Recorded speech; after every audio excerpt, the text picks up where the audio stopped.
السلام علیکم۔ میں اقبال صادق آپ کی اردو کا ٹیچر الازہر آن لائن کلاسز کی طرف سے مخاطب ہوں۔ امید ہے آپ سب خیریت سے ہوں گے، اور یہ بھی امید کرتا ہوں کہ پچھلے کلاسز اور لیکچر سے آپ نے بہت کچھ سیکھا ہوگا۔ آج کے نئی کلاس کا سلسلہ ہم دوبارہ وہاں سے شروع کرنے جا رہے ہیں۔ سامنے بورڈ پہ میں لکھ چکا ہوں کہ شخصی خاکہ بابا اردو مولوی عبدالحق۔ آپ سبن کو معلوم ہے کہ پچھلے لیکچرز میں ہم نے 10 کلاس کی اردو کی کتاب کا پہلا شخصی خاکہ بابا اردو مولوی عبدالحق کے نام سے پڑھا تھا۔ اس شخصی خاکے میں شاہد احمد دہلوی نے اپنی بہترین انشاء پردازی اور صحتی زبان کے ساتھ علم بیان کی جن اقسام کا استعمال کیا ہے، اور اس کے ساتھ ہی ضرب الامثال، محاورات اور دوسری گرامر کے نقطوں کا جس طریقے سے استعمال اس نے کیا ہے، مشکل الفاظ سمیت ہم نے اس کی صراحت کے ساتھ تفہیم کرائی تھی۔ مشکل الفاظ کی معنی بھی ہم لکھ چکے تھے۔ جن نقطوں اور جن علوم اور ساتھ ہی گرامر کا استعمال ہو چکا تھا، وہ پچھلی کلاسز میں ہم صراحت کے ساتھ پڑھ چکے ہیں۔ لیکن آج جو موضوع میں بورڈ پہ لکھ چکا ہوں، اس کے سامنے میں لکھ چکا ہوں کہ مشقی سوالات کا حل۔ صفحہ نمبر 6 پہ ہماری جماعت دہم کی اردو کا پہلا شخصی خاکہ اپنی اختتام کو پہنچ چکا ہے، جو شاہد احمد دہلوی کی تصنیف گنجینہ گوہر سے ہے۔ لیکن آج ہم اس کی مشقی سوالات جو کتاب میں دی گئی ہے، اس کی تفہیم، اس کی تفسیر اور اس کو صحیح طریقے سے آپ کی ذہن نشین کرانے جا رہا ہوں۔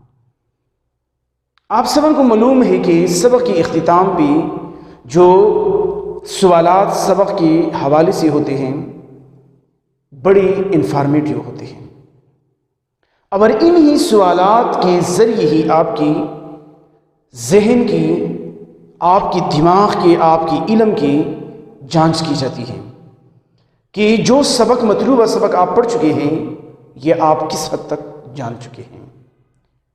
اور جب آپ کا اس پر کمانڈ ہو جاتا ہے، یہ سوالات آپ کو یاد ہو جاتی ہیں، تو پھر ایگزام میں آپ امتحانی ہال میں بیٹھ کر اپنا پیپر اور اس میں دی گئی سوالات کے جوابات آپ لکھ لیتے ہیں۔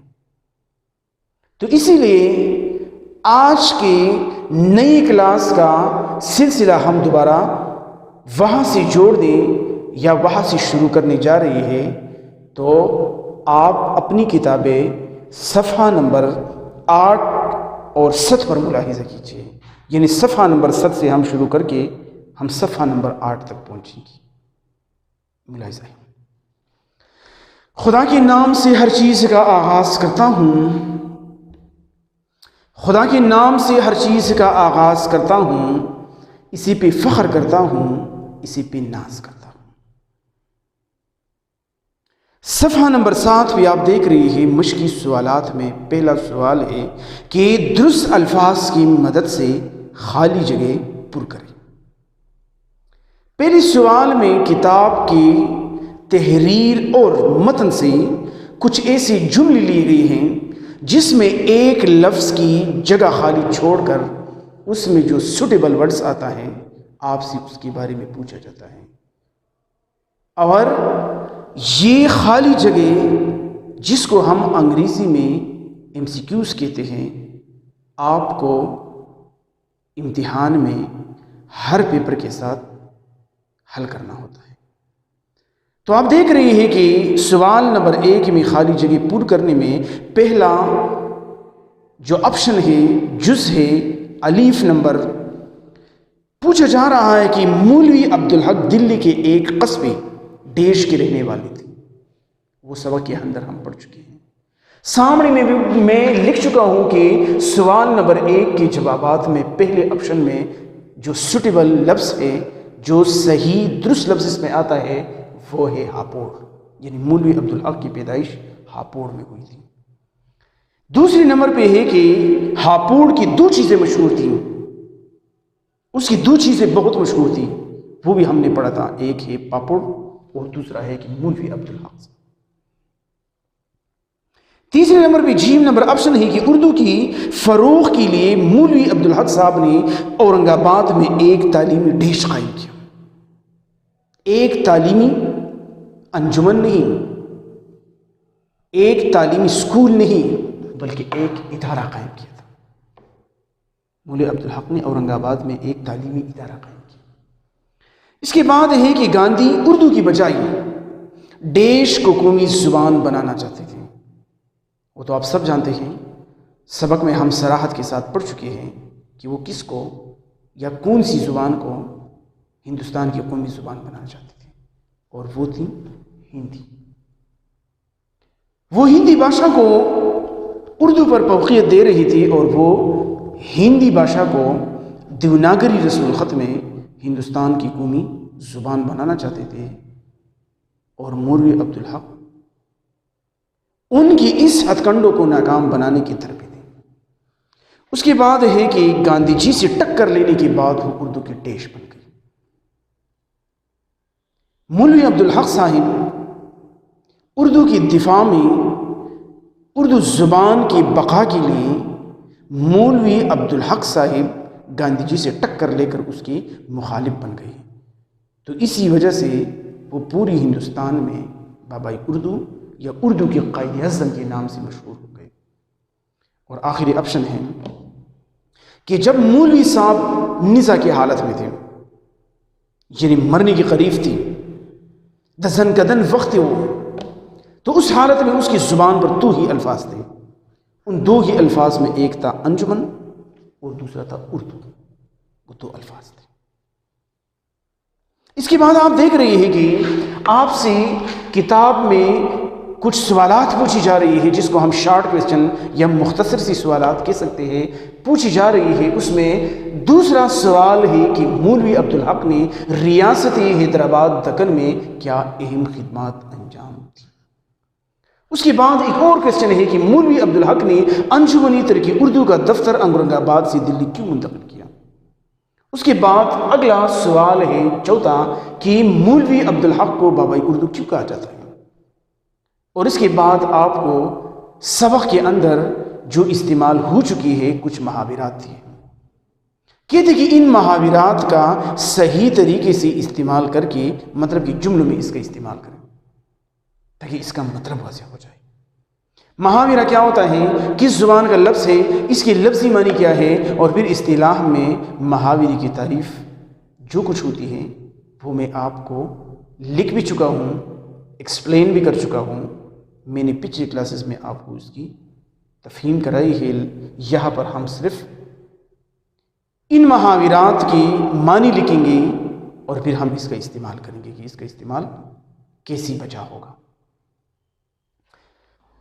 تو اس کے لیے میں آپ کو ایک اور بات کی یاد دہانی کرانے جاؤں گا کہ یہاں پہ یہ سوالات میں زبانی آپ کو ایکسپلین کرنے جاؤں گا.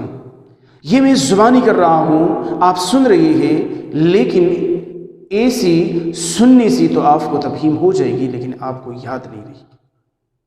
اور باقاعدہ طور پر ان سوالات کے جوابات یاد کرنے کے لیے، یہ مشکل سوالات سمجھنے کے لیے، اور اس کے اندر جو نکات اور جو مشکل الفاظ ہے یا مشکل جتنے بھی مشکل ہیں، جو بھی مشکل ہیں، اس کو سمجھنے کے لیے آپ سب کو میری لکھی ہوئی کلاس 10 کی کتاب کے جو شرح ہے، اس کی جو مشکل سوالات ہے، اس کی جتنی سوالات کتاب میں دی گئی ہے، اس کے حل، اس کی شرح میں ایک نوٹس کی شکل میں لکھ چکا ہوں، جو میرے ہاتھ میں آپ کو نظر آ رہی ہے.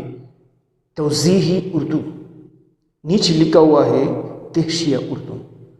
اسی نوٹس کو آپ بازار سے خرید کر اپنے مطالعہ اور اسٹڈی کے بعد جو مطلوبہ اسباق کے مشکل سوالات ہے، آپ اس کو اس کے اندر اچھی طریقے سے پڑھ کر مطالعہ کر کے اسٹڈی کر کے آپ یاد کر سکتے ہیں۔ اسی ضمن میں ایک اور بات میں آپ کو بتاتا چلوں کہ یہ نوٹس میں اپنے اسٹوڈنٹ جس کو میں پڑھاتا ہوں اس کی ذہن، اس کی شعور اور اس کی قابلیت کی جانچ کے بعد یہ چھوٹی سی کاوش جو اپنے اسٹوڈنٹ کے، اپنی طلباء کے آسانی کے لیے، اس کو بھرپور علم سے معمور کرنے کے لیے میں نے 3 مختلف زبانوں میں اس کی سوالات کو حل کیا ہے، جس میں اردو کے ساتھ ہندی بھاشا، پنجابی اور پشتو کے نرم و شیریں الفاظ کا استعمال کر کے جامع الفاظ میں اس کی شرح کی ہے۔ تو آپ اسی نوٹس کو خرید کر اپنی مشکلات اور مسائل کو اچھی طریقے سے اس کی اسٹڈی کے ساتھ حل کر سکتے ہیں۔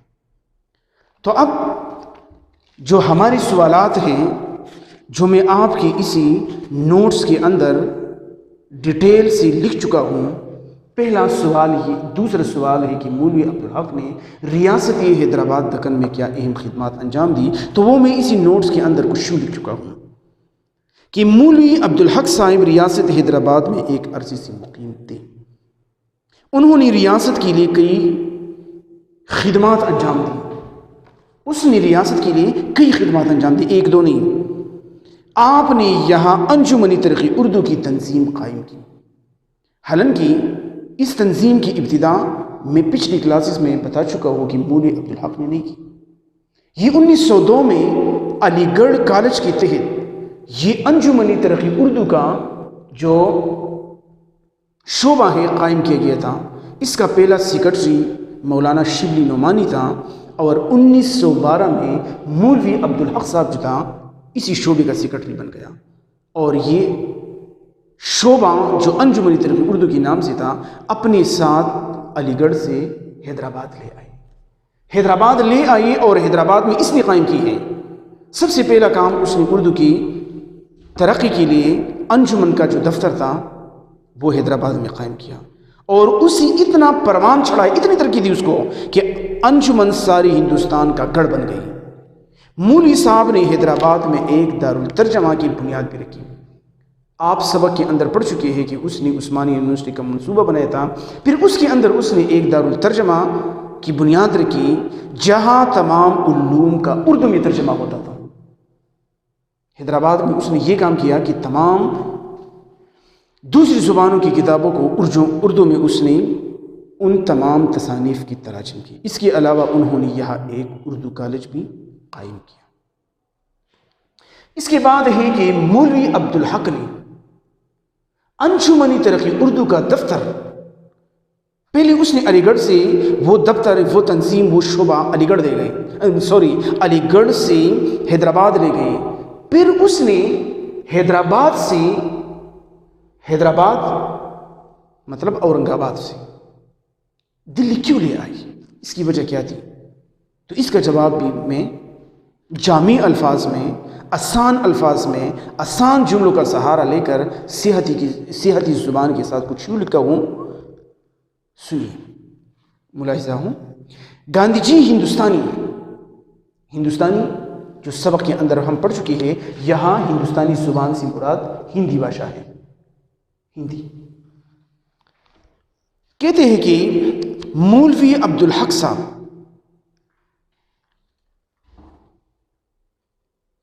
اورنگ آباد سے دلی کیوں آئے؟ تو جواب کچھ یوں ہے کہ گاندھی جی ہندوستانی یعنی ہندی کی آڑ میں اردو زبان کی دشمن بن گئی تھی، یہ ہم پہلے پڑھ چکے ہیں، اس کی لاگو ہو گئی تھی، اور وہ اردو کی جگہ ہندی بھاشا کو ہندوستان کی قومی زبان بنانا چاہتے تھے، مولوی صاحب کو یہ بات ایک آنکھ نہ پائی، مطلب کہ یہ بات اس کو پسند نہیں آئی کہ ہماری اردو کو، ہماری زبان کو کوئی ثانوی حیثیت دے کر ہندی بھاشا کو ہندوستان کی قومی زبان بنائی، تو یہ بات اس کو پسند نہیں آئی، لہٰذا وہ اردو کے خلاف کی جانے والی گاندھی جی کے تمام سازشوں کا منہ توڑ جواب دینے کے لیے، اس کے ہتھ کنڈوں کو ناکام بنانے کے لیے، اس نے اورنگ آباد کو خیر بات کہہ کر انجمن ترقی اردو کا دفتر کہاں پہ لے کے آئی؟ دلی لے کے آئی، تاکہ اس کا مقابلہ نزدیک ہو کے آسانی کے ساتھ کر سکے۔ اور اس کے بعد ایک سوال اور ہے کہ مولوی عبدالحق کو بابائی اردو کیوں کہا جاتا ہے؟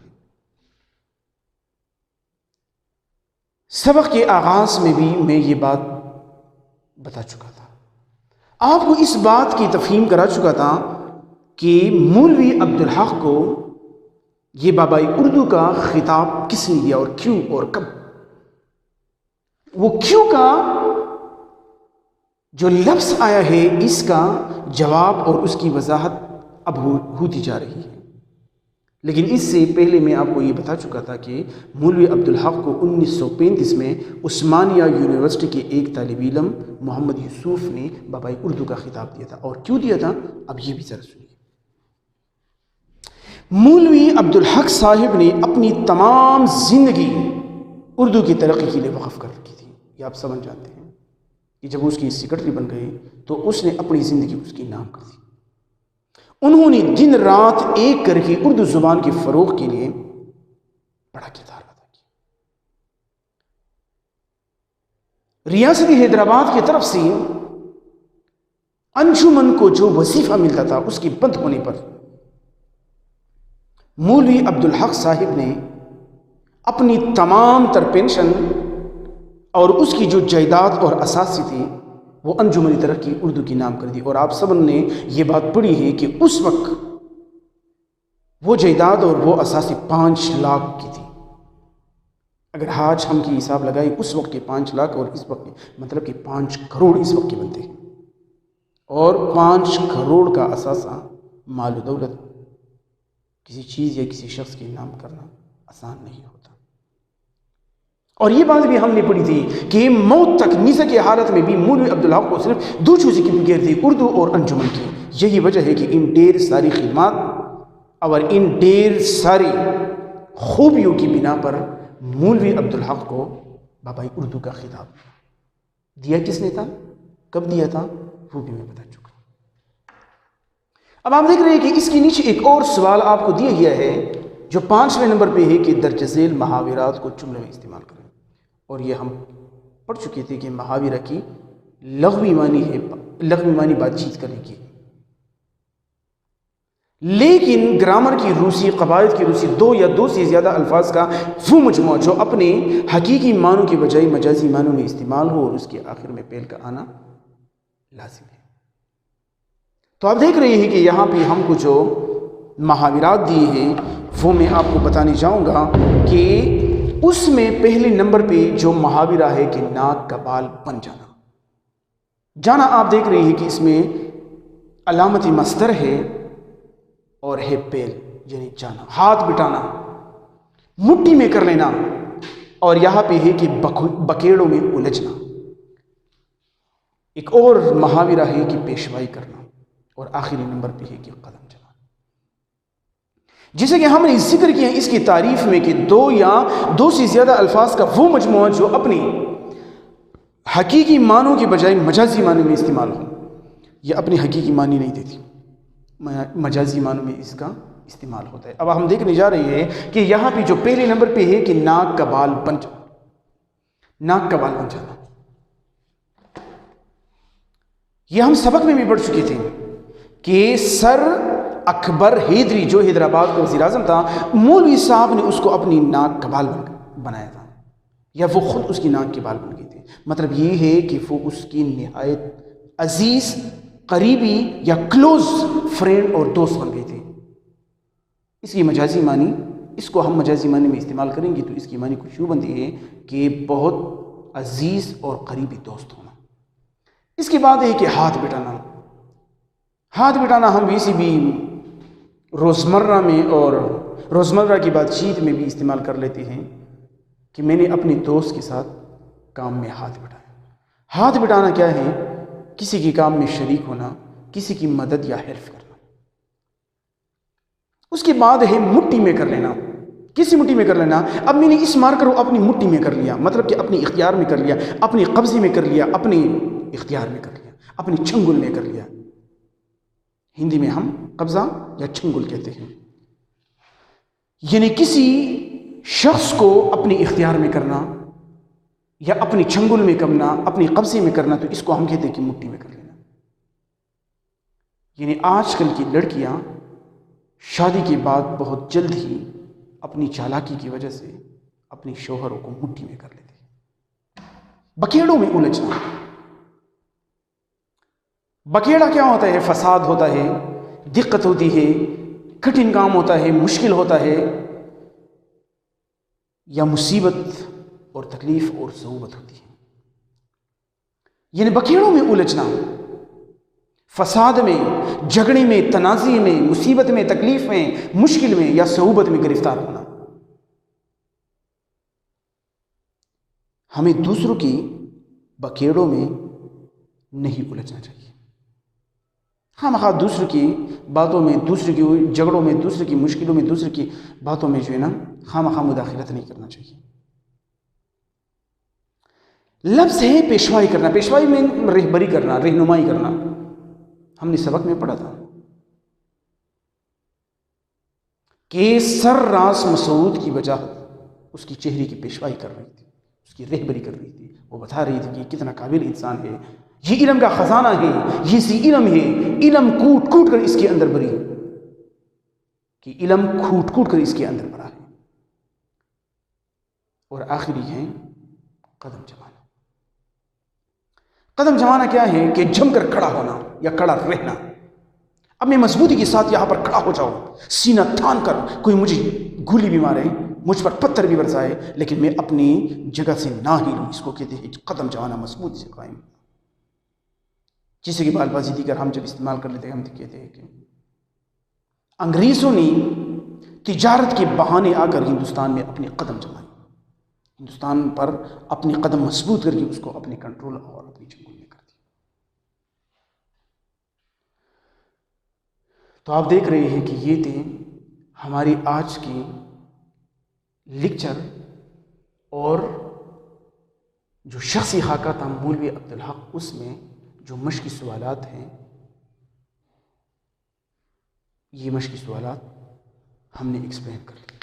اس میں مزید اور بھی سوالات ہیں کہ چھٹے نمبر پہ ہے کہ سیاق و سباق کا حوالہ دے کر عبارت کی وضاحت کریں، اور اس کے ساتھ ہے کہ آپ جملے اسمیہ اور جملے فعلیہ کے صحیح اس کی وضاحت کریں، اس کی مثالیں لکھ لیں، اور اس میں جو مطلب کہ جملے اسمیہ اور جملے فعلیہ کی جو ترکیبی اجزائی ترکیبی ہوتی ہیں جس سے یہ جملہ بنتا ہے، اس کی تعریف، اس کی ایکسپلینیشن اور ساتھ ہی اس کی مثالیں لکھیں۔ تو انشاءاللہ آنے والی لیکچر میں، اگلی کلاس میں، ہم اپنی اسی مشقی سوالات کی جو آخری 2 کوسچن ہیں، یعنی سیاق و سباق کا حوالہ اور عبارت کی تشریح کرنا، اور اس کے ساتھ ہی جملے اسمیہ اور جملے فعلیہ کی تعریف، اس کی اجزائی ترکیبی، اور پھر اس کی مثالیں ہم یہاں پر لکھ کر اس کی وضاحت کریں گے۔ امید ہے کہ یہ سب آپ سمجھ چکے ہوں گے، اسی لیے اگلی لیکچر اور کلاس کے لیے مجھے اجازت دیجیے۔ اللہ حافظ۔